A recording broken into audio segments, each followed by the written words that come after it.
There are moments in life when everything turns on a single reaction.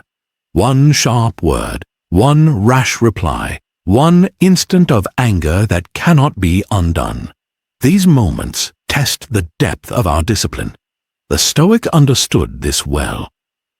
To them, self-control was not just a virtue, it was strength, it was freedom. The one who can govern his response does not live at the mercy of chance. He shapes his own direction. To overreact is to hand away your power. It is to let chaos decide your course, to give your emotions the reins over your reason. But Stoic discipline is not about suppression. It is about mastery. Not passivity, but precision. The goal is not to feel less, but to choose more wisely. In a world that glorifies immediacy, the Stoic practices the art of pause. This is the heart of composure, a mind steady in chaos, unmoved by insult, unshaken by the need to defend its ego. This is not a trick, it is transformation. With each step, you are invited to strengthen your spirit in the discipline of calm. Not an empty calm, but one forged in trial, in fire. And so, we begin with the first principle. Chapter 1. Master the moment before it begins. Before every reaction there is a space, a narrow, fleeting silence between trigger and response. Most people rush past it. The Stoic does not. The Stoic treats this space as sacred, because here lies choice, and choice is everything. Discipline begins with awareness. You cannot direct what you do not notice. This is why the Stoics train themselves to slow down, to catch the mind before it leaps. Marcus Aurelius reminded himself often, return to yourself. When insulted, criticized, or surprised, the instinct is to act. But the Stoic's instinct is to observe, to ask, what am I feeling? Where does it come from? Is this urgent or simply loud? Is it worth the peace I'm about to spend? These are not the questions of weakness. They are the commands of self-command. To respond as a general does in battle, aware of the stakes, attentive to timing, patient with strategy, not with panic, but with poise. This pause before the storm holds immense power. It is not just delay, it is decision. It is the quiet place where the future bends toward wisdom or regret. It is the unseen battlefield where character is either forged or surrendered. Most will never see it. They rush through, driven by habit and pride, blind to the fact that this moment was everything. But the Stoic learns. This space is freedom, and within it, destiny is shaped. This moment is not just an emotional checkpoint. It is a discipline of the spirit. It is the proving ground of your philosophy, the stage where all your reflections, readings, and intentions must finally become practice. Anyone can speak of principles when life is calm, but in the silence between stimulus and response, you are given the true test. Can you embody what you believe? To pause here is to claim sovereignty over yourself. It is to reject the illusion that your conduct must mirror your circumstances. It is to affirm that you are not a servant of the environment, not a reed bending with every gust of wind. Your mood, your actions, your choices, these are yours to govern. Your behavior does not belong to external agitation. It flows from internal alignment. Yet the world around us urges the opposite. It glorifies speed. It praises noise. It rewards instant replies, sharp retorts, and public displays of anger. It teaches you to react quickly, to guard ego, to never let a word pass unanswered. The Stoic sees the snare in this. Reaction is simple. Mastery is rare. The first impulse is almost always unpolished, tangled in pride or fear. Stillness, on the other hand, signals strength. It shows you are not dragged by the moment but rooted in something deeper. Stillness is not weakness, it is self-respect. It is the quiet refusal to betray yourself for the sake of another's approval, the choice not to exchange your clarity for someone else's chaos. Practice catching that space. Sit in it as a warrior might sharpen a blade, not in haste to strike, but preparing with patience and precision. Do not rush to flee discomfort. Observe it. Do not recoil from tension. Study it. Few ever learn this strength, to let unease linger in the air without scrambling to silence it. Let it rest. Let it breathe.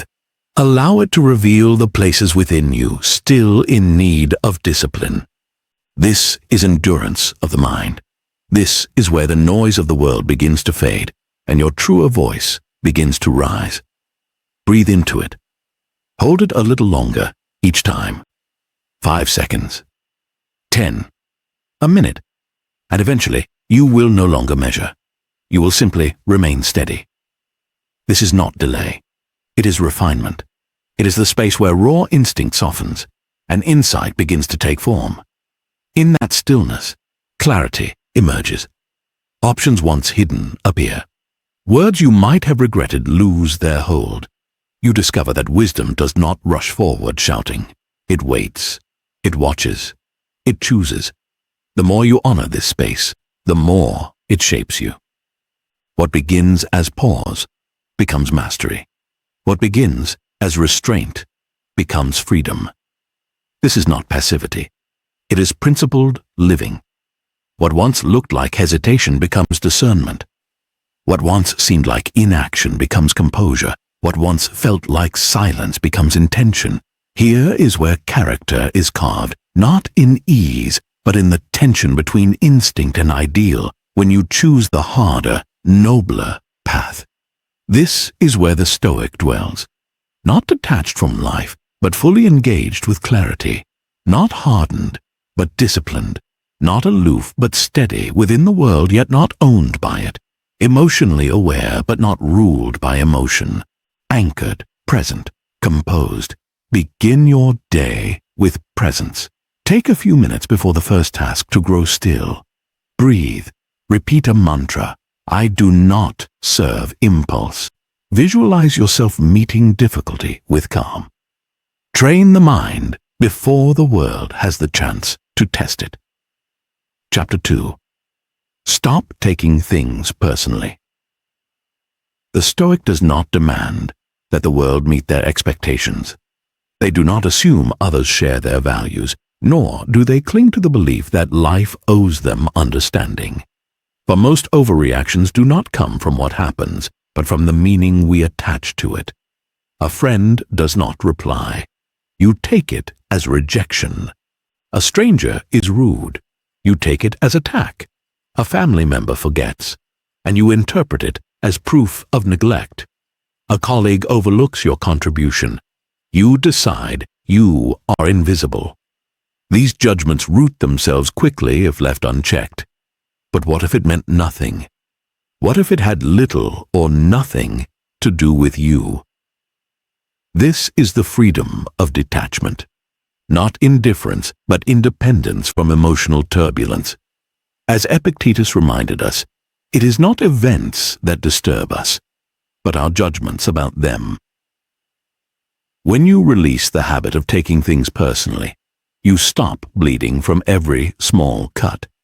You begin to reclaim the strength that was constantly wasted on imagined offenses. You begin to see clearly. Most people are not against you. They are simply caught in their own storms.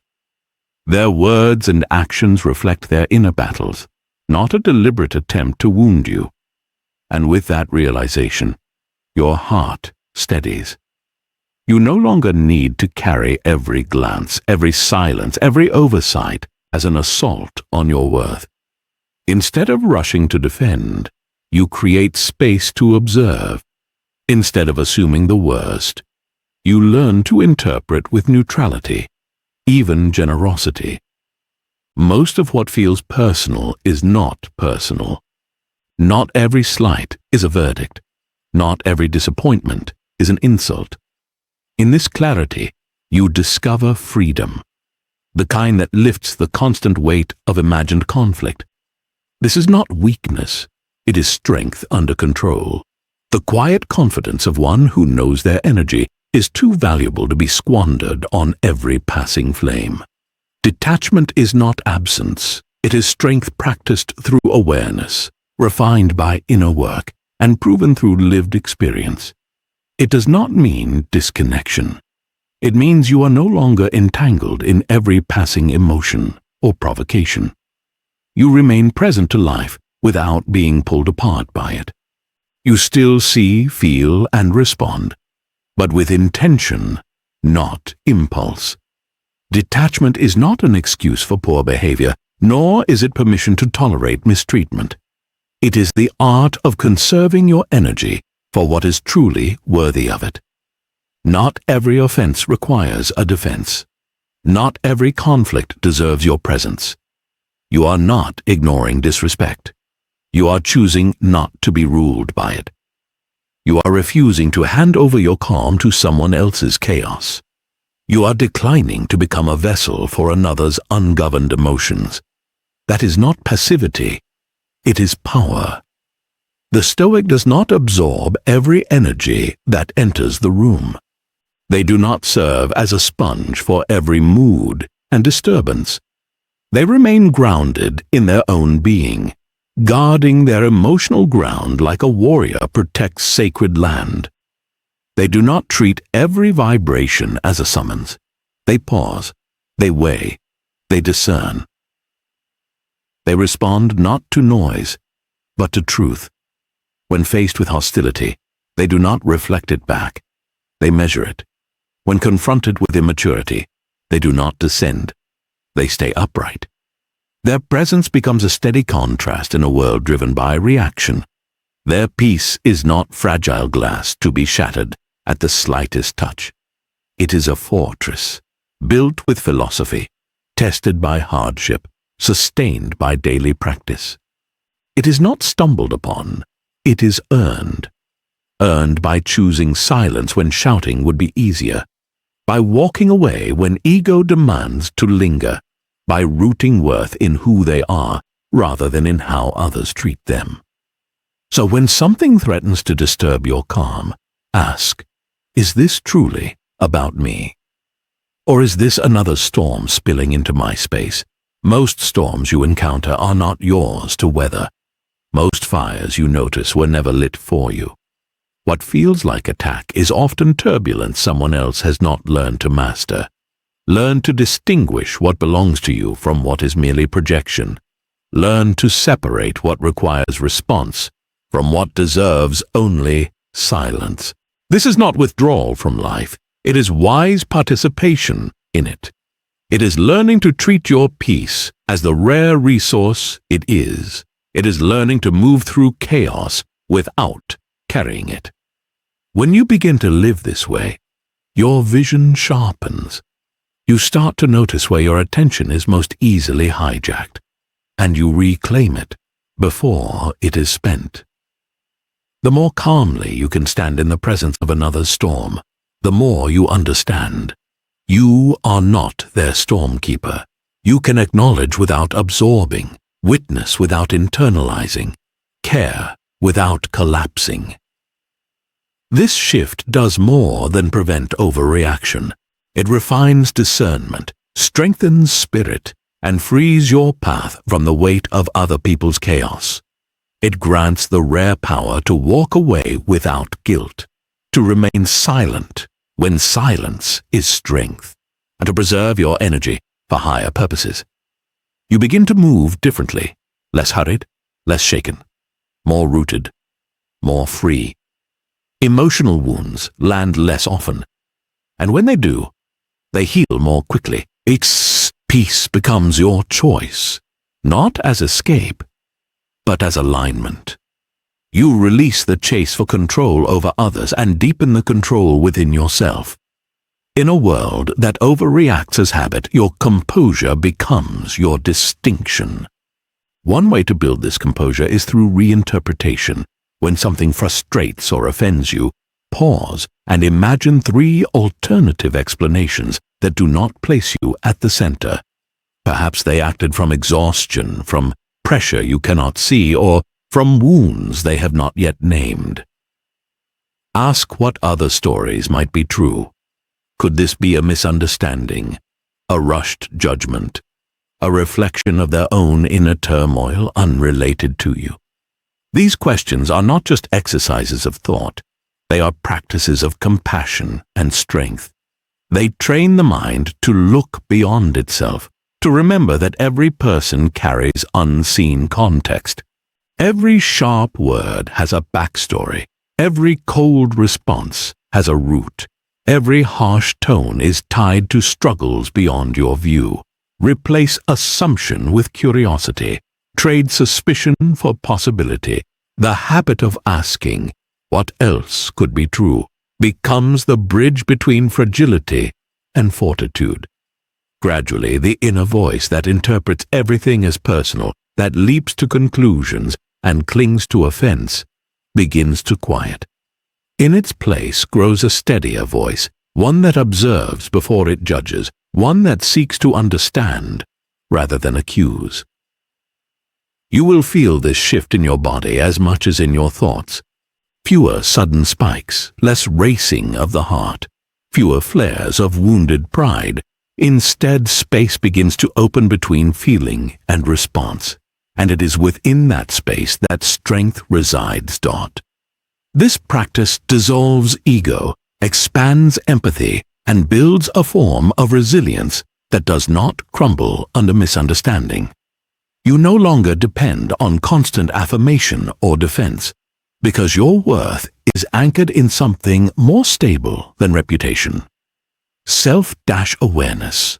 In time, this discipline teaches you to live not in reaction, but in awareness, not in defense of identity, but in service of clarity.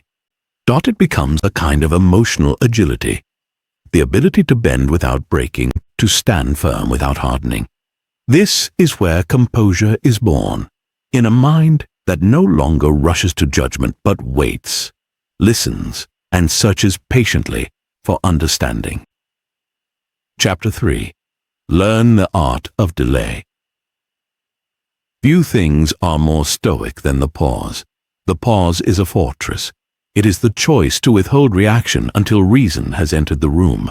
In that space, judgment ripens. What could have been a spark of conflict dies quietly in silence, rather than spreading into wildfire. Seneca warned that anger feeds on speed. He wrote that the surest cure for rage is delay, and he was right. Time changes the shape of feeling. Emotions cool. New information appears. Perspective returns. What once felt urgent begins to lose its urgency. What looked like betrayal may reveal itself as simple miscommunication. This is not avoidance, it is refinement, the filtering of emotion through the lens of reason. It is the deliberate slowing of the inner tide so that clarity can rise to the surface. The Stoic understands that time is not retreat, but movement toward accuracy. Time is not an enemy of truth, but its clarifier. It tempers raw emotion with sober thought. It distinguishes what truly matters from what merely shouted for attention in the heat of the moment.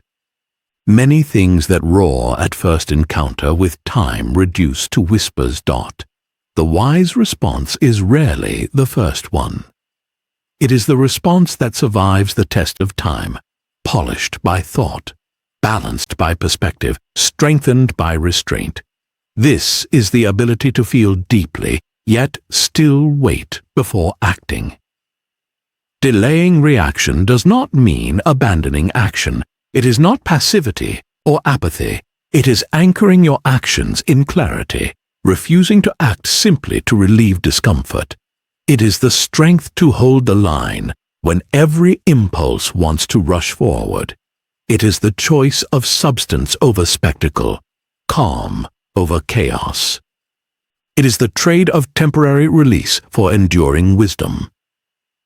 This is the discipline of emotional restraint, a pause, a breath, a moment to remember who you are before you decide what to do. It is in that space that integrity is preserved and regret is prevented. It is where the higher self is given room to speak before wounds can take the lead. The pause transforms reaction into response. It turns raw impulse into principled action. It turns survival into elevation. Make it a rule never to respond to emotionally charged situations immediately. That moment of pause is not weakness, it is wisdom. See emotional triggers not as commands to strike, but as invitations to step back. Each trigger becomes a chance to practice self-command. Give yourself a window, 5 minutes, 10 minutes, an hour, even a full day if needed. The length of time is less important than the intention behind it. What matters is that you pause long enough for reason to take its seat at the table. Let the pause become a sacred buffer between stimulus and reaction, between the noise of the moment and the clarity that follows. It is in that space that composure returns. Here, emotion loosens its grip and values take their place again. Distance from chaos restores connection to principle. When speaking with someone directly, do not hesitate to express your need for time. Say it simply, calmly. I need time to reflect on this. Or, let me sit with this before I respond. These are not evasions, but signs of strength. They signal that you are not seeking to escalate, but to answer with care. This is not a tactic. It is maturity. It is self-command. It shows that ego does not govern you, that you are committed to intention, not impulse. And often, this calm declaration invites the other person out of their own reactivity, creating space for mutual respect.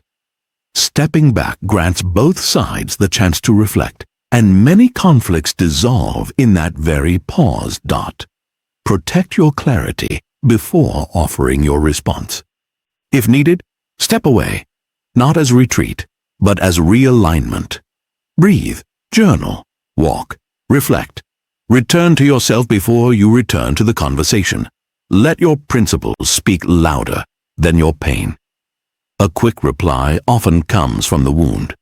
A measured reply comes from wisdom. With space, your words can be chosen with care, not to punish, not to please, but to express truth with calm precision.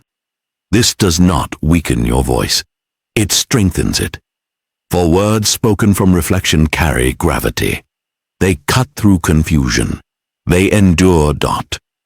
This is the mark of the Stoic, not silence for its own sake, but the discipline to wait until the right words form.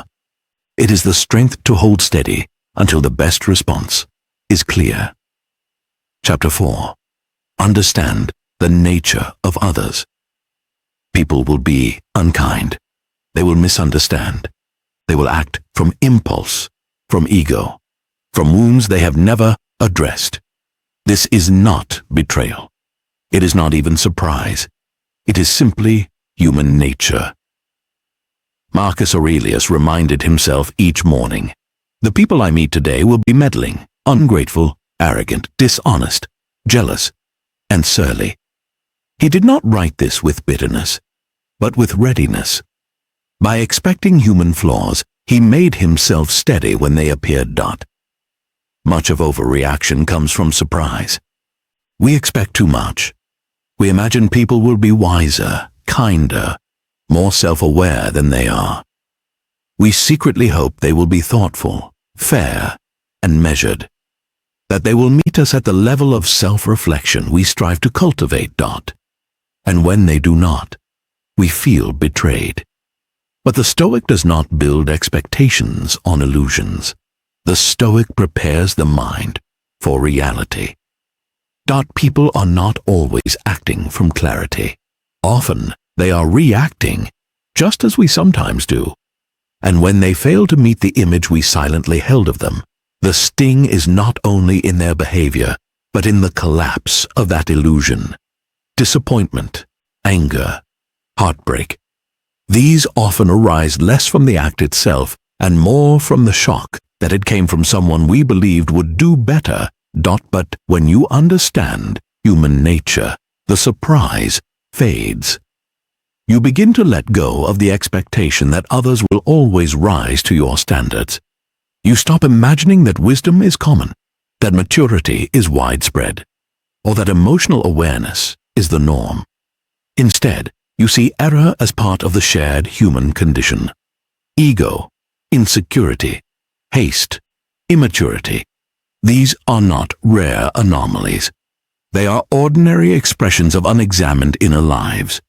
People speak before they think, act before they understand, and lash out from wounds they do not yet know they carry. In a world full of people still learning, still struggling, still wrestling with their unseen storms, imperfection is not the exception. It is the baseline. So when challenge comes, you are not offended. You are prepared. You expected the test. You braced yourself not with suspicion but with realism. You are not thrown off course when others stumble.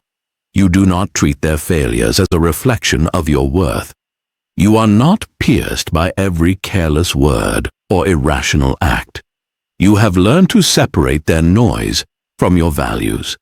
You have built a space within that does not collapse each time another person acts from confusion. You remain steady, not shaken, not because you approve of their behavior, but because you anticipated its possibility. You allowed room for it in your expectations. You accept the fallibility of others just as you accept your own. This is not pessimism. It is strategy.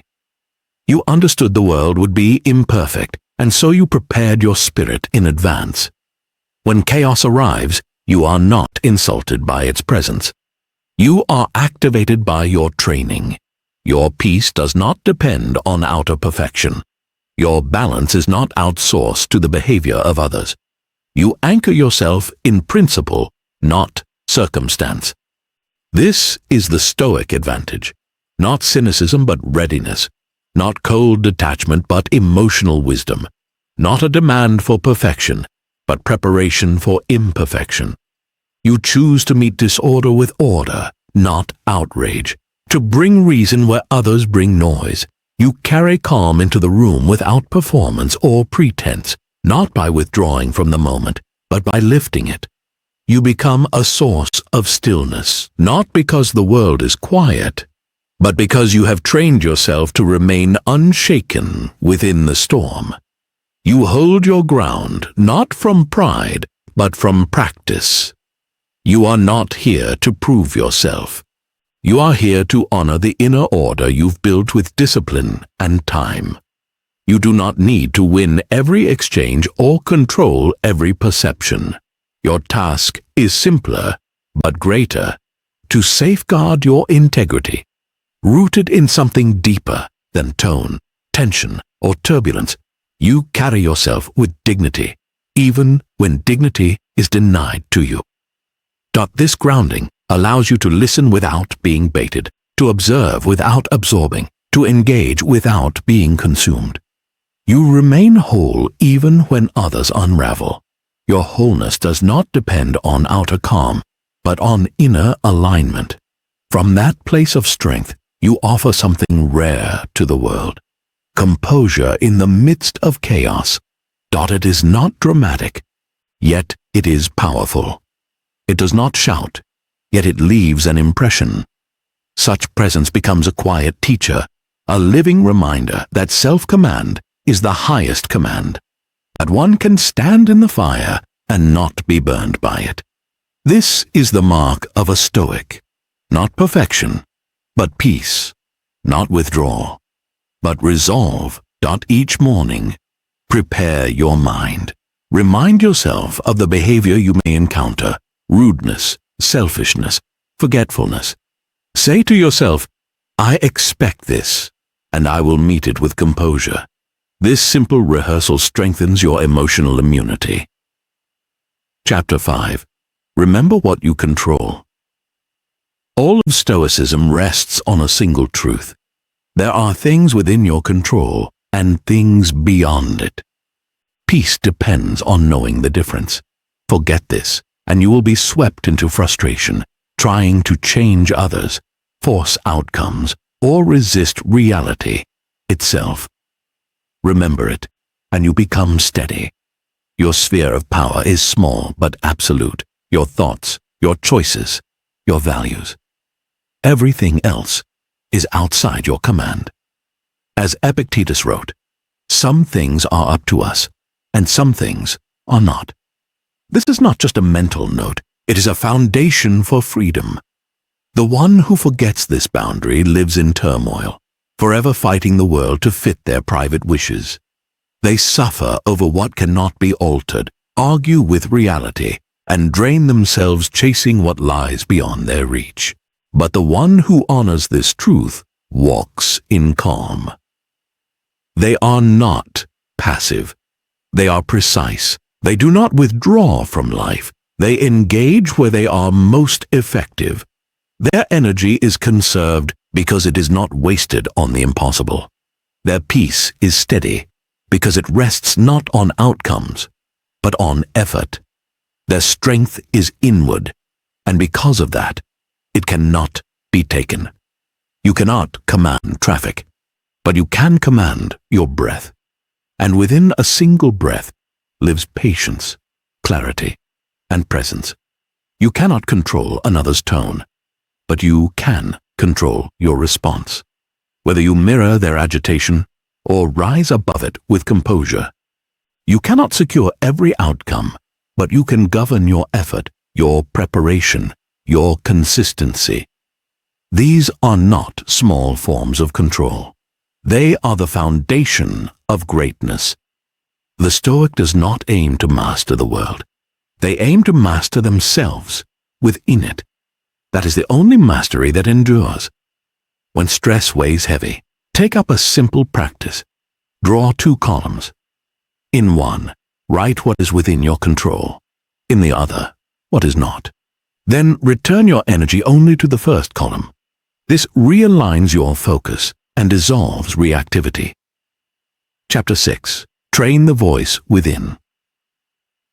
The dialogue you keep with yourself shapes the way you meet the world. Every outward reaction begins as an inward word. If that inner voice is frantic, fearful, or unstable, calm will not follow. But if it is steady, rational, and measured, even disruption will not undo you. The Stoics taught that philosophy begins in the mind. What you allow your thoughts to repeat, you allow your life to reflect. That is why the practice of shaping your inner voice is essential. When provoked, listen carefully. Does your mind exaggerate? Does it condemn? Does it spiral into fear? Or does it pause and ask, what is this to me? Is this within my power? Wisdom begins in these questions. This voice is not formed by accident. It is built through discipline, reflection, and consistent attention. Left unattended, the inner voice defaults to habit and history. It repeats old wounds, inherited fears, and the noise of the crowd. It becomes a liability, critical, anxious, unstable. But when you take responsibility for it, when you decide what it is allowed to say and believe, it becomes your greatest ally. You begin to hear a steady tone, calm, clear, rational. A voice that questions rather than reacts, that guides rather than agitates. A voice that reminds you who you are when the world tempts you to forget. This is the quiet commander behind every composed response. The more you strengthen this inner leadership, the more your outer presence reflects it. Your voice within must be the voice of reason, not rage, of clarity, not confusion, of patience, not panic. It should challenge your impulses instead of indulging them. It should ask, is this mine to carry? Before you accept the weight of pain that was never yours. It should ask, What is within my control? Before you chase what lies beyond your reach. And like any skill, this voice strengthens through practice. You must test it, train it, refine it. You must hold it to a higher standard than impulse demands. Over time, it becomes second nature, not an effort, but a foundation. This is the source of a Stoic's calm. Not luck, not numbness, but an inner voice sharpened into strength. When strong emotion arises, write it down as if it was someone else speaking to you. Then respond as a Stoic philosopher would. Is this judgment rational? What would Marcus say to this fear? This trains the inner voice to lead, not follow. Chapter 7. Anchor yourself in daily discipline. Emotional control is not summoned in crisis. It is cultivated in routine. The person who loses their temper easily has often neglected the quiet disciplines that build resilience. The Stoic does not wait for pressure to grow. They train daily through structure, repetition, and deliberate living. Each morning offers a chance to prepare the mind, a quiet battle before the world has even spoken. Here, the direction of your day is claimed with intention or surrendered to randomness. Each evening provides a chance to review, to learn from missteps and victories, to reinforce the internal compass. This rhythm is more than habit. It is armor. Armor not of steel, but of structure. Repeated daily, these practices become the architecture of inner strength. Morning reflection, journaling, mindful movement, intentional silence. These are not luxuries. They are essential. They are the foundation of restraint. These small practices act as early warning systems, catching reactivity before it becomes regret. They ground you before the noise of the day scatters your attention. They remind you of your values before temptation tests them. They shape your thoughts before the world tries to reshape them for you. A single quiet moment in the morning can protect you from hours of turmoil later. When your days are scattered, your reactions will follow. When your schedule is reactive, your emotions mirror it.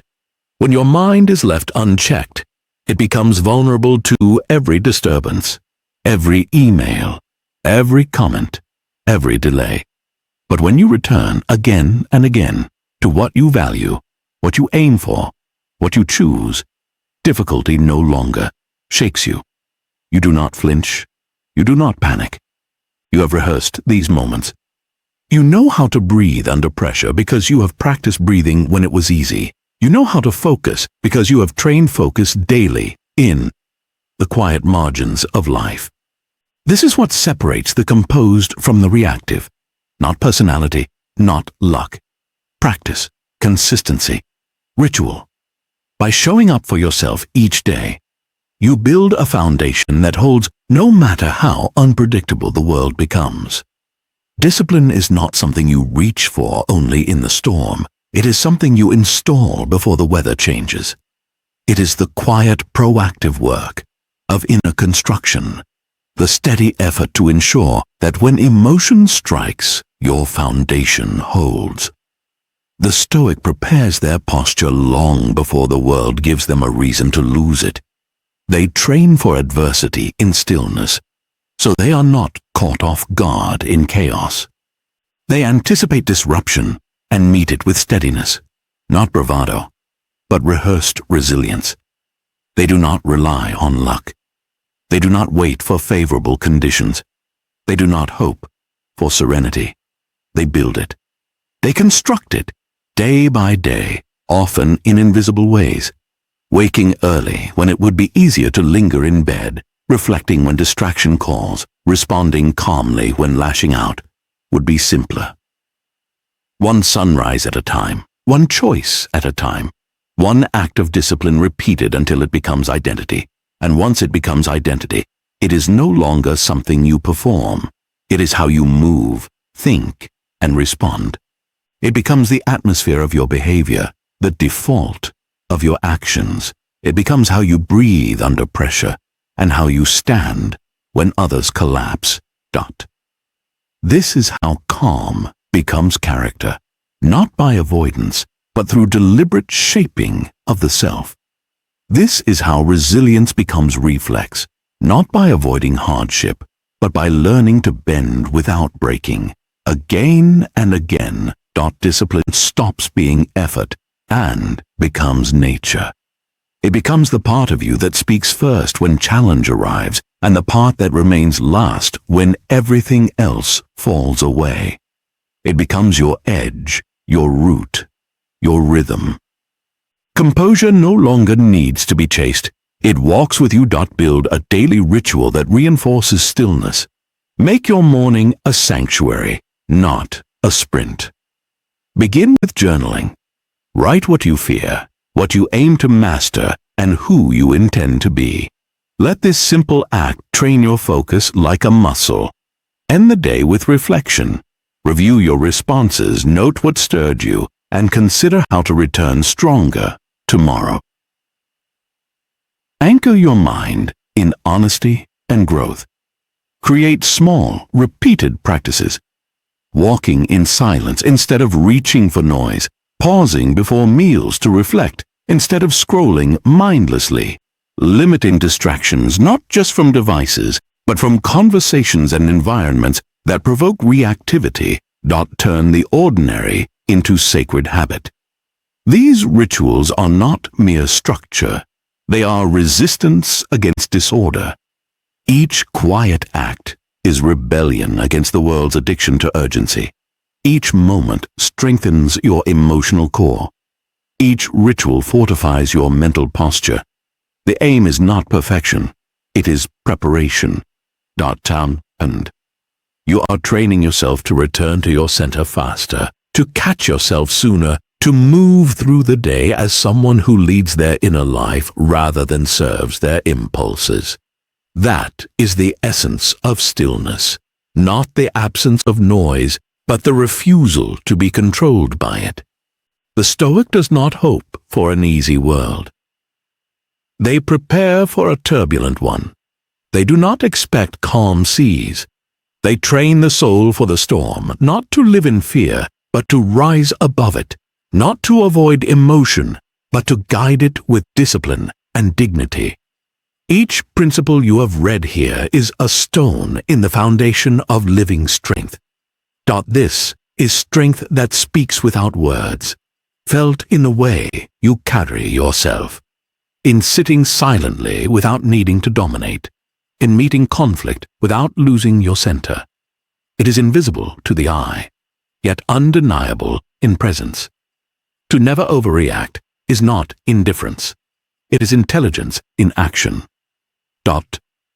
It is the art of conserving your energy, not of suppressing feeling, but of choosing what deserves your response and what is beneath your disturbance. Every reaction costs something. Every choice shapes your character. Every choice is a vote for who you are becoming. You are not required to entertain every insult. You are not obliged to meet chaos with chaos or immaturity with intensity. You can choose another way. You can study your environment instead of echoing its volatility. The Stoics lived this way, not as distant philosophers on scrolls, but as real men navigating war, betrayal, exile, and the unpredictable tides of life. They practiced what they taught, and so can you. Every day is another opportunity to hold the line, to stay still when the world shakes, to choose pause instead of panic, thought instead of reflex, wisdom instead of noise, to speak when truth demands it, and to remain silent when noise only invites more noise. Over time, that calm becomes your nature, not forced, not fragile, but forged. Forged through repetition, through daily choices that declare, I will not be moved by every shadow, through a mindset that no longer chases validation, but lives in alignment. In a world addicted to reaction, where attention is currency and outrage is trend, that calm becomes its own quiet revolution. A revolution not waged with slogans or noise, but with stillness, with strength, and with a soul that refuses to be conquered.